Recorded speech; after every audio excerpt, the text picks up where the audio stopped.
When the air traffic controllers are gone, pilots will have to talk to each other while they're both in the air in order to land safely. A car pulled into the parking lot. Someone called police and said there was a shooting victim inside. Rankin says this would not only fix the problem, but it would actually make the water better. This all came about when students started downloading apps like Snapchat, which lets you send and receive photos with no evidence left behind. There are some bins behind the foundation that did receive some pretty severe structural damage. A Lawrence man faces life in prison after admitting he shot his 61-year-old wife because of what he called her ongoing health concerns. At least 3 people are dead already as what could be the strongest storm ever recorded moves across the Philippines. The flu shot may be even more crucial for children to get than originally thought. It was amazing, and I did a really good job. They were trying to recruit me because I was nice. You also got to use night vision. It seems like a really neat experience. I know, and that was really just a taste of everything that we got to do because I could only get video of so much. Sure. This man thought he was a lucky lotto winner, but now he's found himself in a fight to get what he claims is rightfully his. Sheldon Teskey didn't cash this lottery ticket last month, but someone did. I don't quite understand. Teskey bought 2 holiday raffle tickets at this Phillips 66 gas station on Southeast California about a month ago. A few days later, he saw this. He had won the $50 instant cash prize. So we wanted to try something a little bit different, and our players and retailers really seemed to like those. Every so often, after we'd sold a certain number of raffle tickets, then automatically when a person would purchase a raffle ticket, out would come a $50 instant win coupon. So it's just like cash, they could turn around and cash it right there at the retailer. The Kansas Lottery says if you're an instant winner, a sound is supposed to come from the machine and the clerk is supposed to hand you a coupon that comes out after the ticket.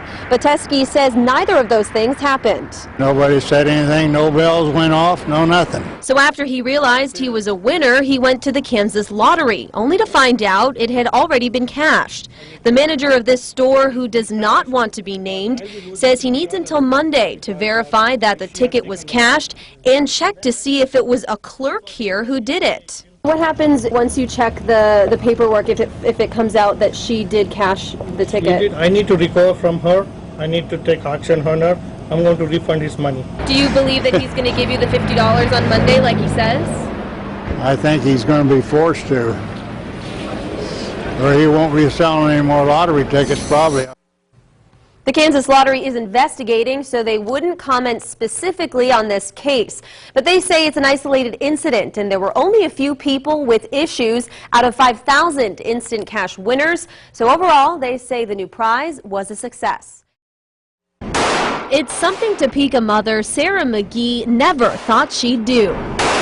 I actually had started out with a huge fear of guns. But when her husband's job required him to be around weapons, it was one of those things where you kind of have to grab the bull by the horns and just either you're going to fight it or you're going to have to do best you can with it. Women taking concealed carry courses, instructors aren't surprised to see it. That's been something that we've noticed over the last couple of years.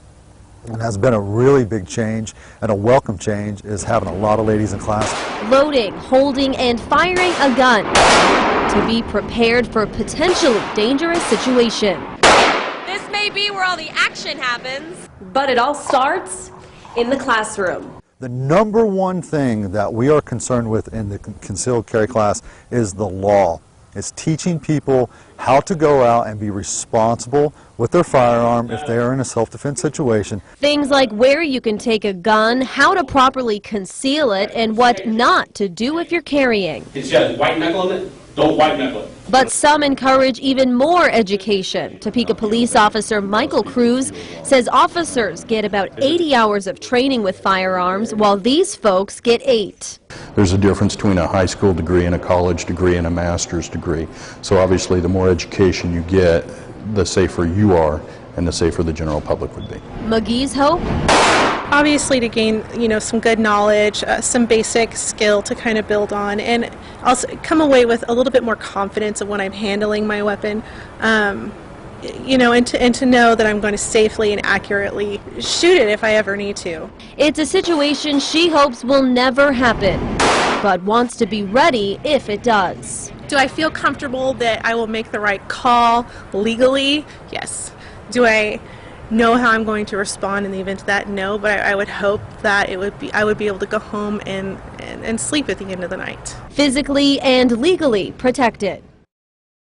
A man facing charges in a Manhattan hotel shooting Tuesday will be taken to the Potawatomi County Jail. According to the KBI, 33-year-old Dustin Monroe from Wamego was charged yesterday, including 3 counts of aggravated assault. Riley County police officers were called to the Quality Inn and Suites early Tuesday on reports that someone was firing shots outside the hotel. When Monroe ignored officers' orders to drop his weapon and kept firing, police shot him several times. He was expected to be released from the hospital last night and taken to the Potawatomi County Jail. Police are trying to track down the person who gave a tip to Crime Stoppers in Topeka's recent quadruple homicide case. TPD officers say they're trying to get in contact with someone about the murders that happened December 1st. They're asking people who left tips on the website to use their confidential number and check their tip for a message from Crime Stoppers. Information leading to an arrest could be worth an $8,000 reward. Family members of the KU graduate student found dead this week will have some help paying for funeral services and flights home, thanks to a fundraiser organized by his friends. Gianfranco Villagomez Saldana was reported missing Saturday. Police found his body Monday.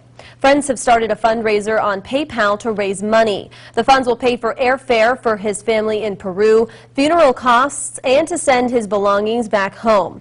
Police say investigators are waiting for autopsy results to determine his cause of death, but they don't currently suspect any foul play.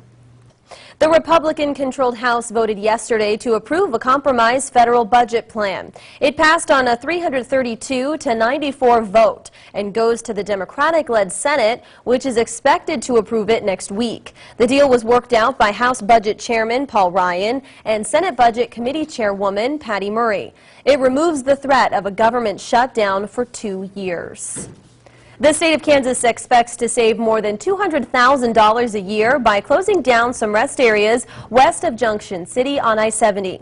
The east and westbound rest areas closed Monday. They're located a mile west of the US 77 interchange. KDOT closed the rest areas because the cost of maintaining them was high, and there are nearby facilities. The rest stops also had several water main breaks and occasional acts of vandalism. Hundreds of children will have handmade toys for Christmas. Over the weekend, Washburn Tech campus transformed into Santa's workshop for the first annual Toys for Tots Build Day, sponsored by the school student government. Yesterday, more than 550 homemade toys were picked up by Marines to go to the organization.